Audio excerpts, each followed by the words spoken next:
The budget debacle. Mr. Carl Santos is a principal at Briardale Elementary School. The school district's curriculum focuses on basic skills. The funding of supplementary curriculum is attained through fundraisers led by the foundations set up by the school. The funds obtained are given to the principal and placed in the budget for supplementary curriculum programs.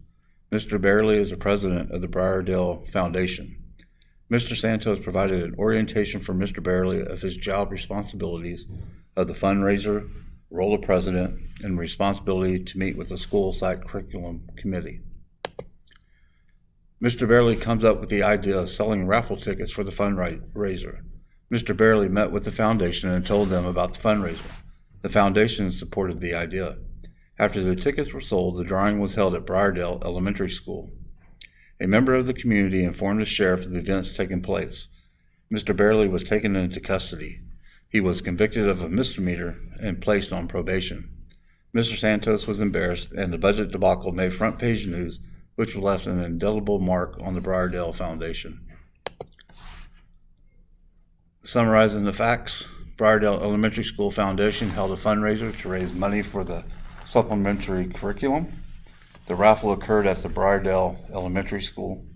Mr. Carl Santos, Mr. Barely, the sheriff, district personnel, and the community were involved. Mr. Santos and Mr. Barely were in agreement with the fundraising idea. The sheriff arrested Mr. Barely for the event, and the district personnel have yet to have addressed what has happened. Legal or ethical issues. The public has been harmed by Mr. Barely's actions. He was arrested and charged with a misdemeanor for his actions of running the raffle. There was no discrimination or harassment that occurred with the raffle. The people that are involved is Carl Santos, the principal, Mr. Barely, the foundation president, Mr. Morley, the foundation president at another elementary school, the sheriff, parents, and district officials.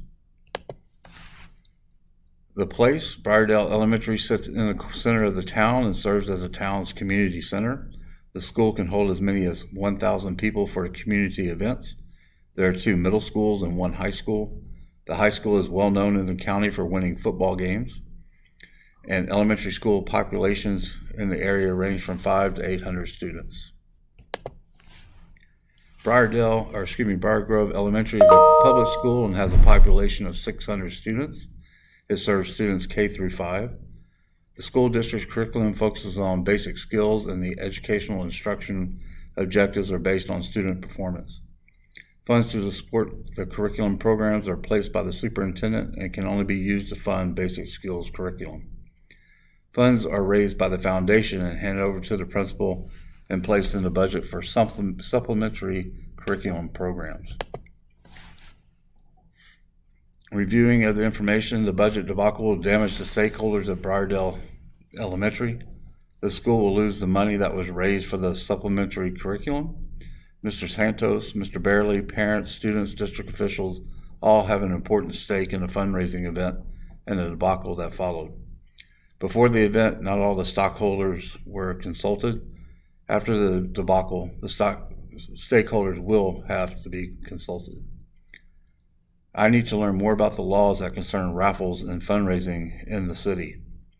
I do not have enough information about the law that has been broken. I do understand that the arrest of Mr. Barley, that a law was broken. What can I do? The first one to consider should not be making any decision or taking no action. If no action or decision is made, the school will not have the funds available for the supplementary curriculum. Without the curriculum, the students will not be exposed to more educational opportunities, and school staff may have to be released. The second thing to consider is the most comprehensive action you might take. First, as a leader, I need to find out what law has been violated, and if there is a fix, what has happened. If the funds from the fundraiser are lost, then I have to figure a way to find additional funding to support the supplementary curriculum. Other options that may take place: don't ask any questions and don't fund the supplementary curriculum. Second would be don't ask any questions but try to find additional funding. or ask questions and seek additional funding opportunities. If we don't ask any questions or don't find any additional funding, the problem will never be addressed and will not be able to be corrected. Without being able to obtain additional funds, the school will be unable to provide a supplementary curriculum for the students. If you don't ask any questions and try to find some funding, the problem of the fundraiser will never be addressed and you won't be able to correct it in the future. Trying to find additional funding is key to being able to implement the supplementary curriculum for the Brydale Elementary School. By asking questions and finding funding, we can solve the issues of the illegal fundraiser.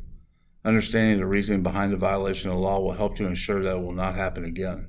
Also, working with the sheriff and the district attorney, it may also help us in securing some of the funds that were raised during the fundraiser. With the additional funds, the school will be able to provide the supplementary curriculum to their students. The best decision is to work with the sheriff and the district attorney. The advantage for this decision are that the sheriff and district attorney are both stakeholders within the community. It's in their best interest to help the school through this situation. At the time of the arrest, no stakeholders were consulted. After the incident, all stakeholders will be consulted to get the best result from this unfortunate incident. Choosing our path. The first step is to find out what violation has occurred. I would talk with the law enforcement officials to determine what has happened and also to inform the superintendent. Once the violation of law is determined, then the process of trying to recover funds or implementing a plan to generate new funds will commence so that the supplementary curriculum will be funded. By taking this approach, I ensure that the fundraising debacle won't happen again, and also the school needs to devise a plan to ensure the supplementary curriculum is funded appropriately. Who needs to know? The superintendent will be informed of all actions taken in this matter. Law enforcement officials will also be consulted about what the school can do to avoid this situation again and to see if we can recover any of those funds. The school should work with all stakeholders to address this issue. For this current situation, I could not work alone to solve this problem. There's no need to threaten Mr. Barely. He's already been arrested and charged with a misdemeanor. And if the plan does not work, the school might be forced not to provide the supplementary curriculum to their students. A little bit about foundations. The foundation that does support Brydale Elementary is run by the parents. The school should be the one to oversee what the foundation is doing and to regulate their activity.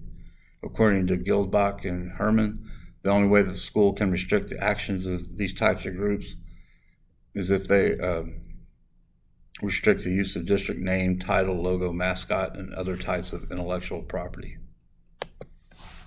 Legal considerations for fundraising. As a school leader, you have to be aware of many laws, both state and federal, that are associated with fundraising in the school setting. According to TAN, this is a list of federal laws that must be observed while you fundraise.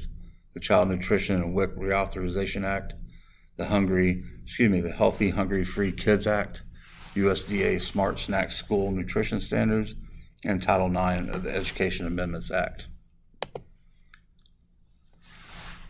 Another legal consideration is negligence. The failure to exercise the standard of care that the doer, as a reasonable person, should have exercised in the circumstances, undue indifference toward the consequence of one's act, or including the notions of duty breach of that duty and resultant damage. The fundraiser that the foundation conducted could be seen as negligence on their part. Mr. Barely and Mr. Santos failed to properly research if it was legal to conduct a raffle for the fundraiser. Who should chair the foundations?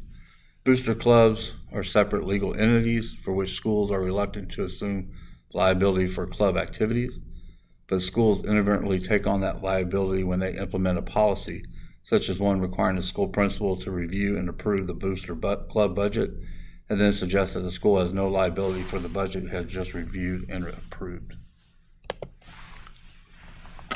Educational foundations are privately operated nonprofit organizations established to assist public schools and who qualify as a charitable organization. Different from school districts, public institutions, or local governments, foundations have their own board of directors independent of the school district and their own volunteer and/or paid staff. Complying with the law in order to minimize the potential for legal action due to negligence, there are several factors that should be taken into account when fundraising. An obligation to provide warnings regarding no or reasonable foreseeable hazards, provide proper instruction to reduce injury, ensure that instructions are reviewed more than once, incorporate the age, capacity, and past behavior of students when addressing foreseeability, and establishing procedures that are consistent with board policy and require all fundraising groups, clubs, or teams to comply. Who's responsible for the funds raised? The principal and the school are responsible for what the foundation and other organizations do with the funds they are raised. Many schools are reticent to be overreaching in their establishment of requirements for partnering booster groups and foundations, and this is understandable given the fact that the sole purpose of such groups is to give back to the schools. When auditing the funds, the principal and school should audit the funds that the foundation raises throughout the school year. The district and school should have a policy in place that addresses audit of funds.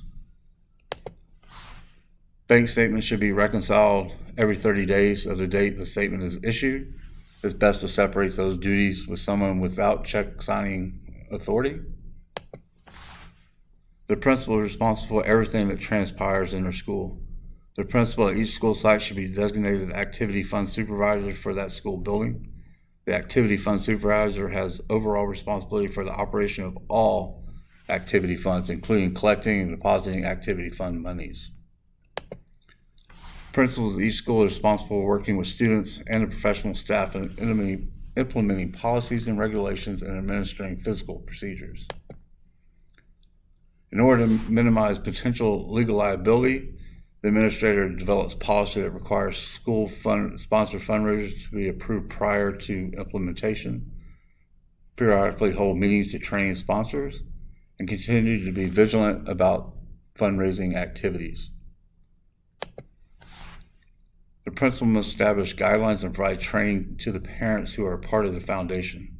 The principal and the foundation must meet on a regular basis to make sure everyone understands the legalities of fundraising. The budget debacle will have an impact on the budget. The basic skills curriculum budget should not be impacted. The superintendent has provided those funds for this curriculum and may be only used for that purpose. The funds for the supplementary budget will be affected by the fundraiser. The fundraiser is the instrument that is used to fund the school supplementary curriculum. Funds should be allocated by the budget category they are in. In this case, the funds would be placed in the supplementary curriculum program. And here are the references for the project.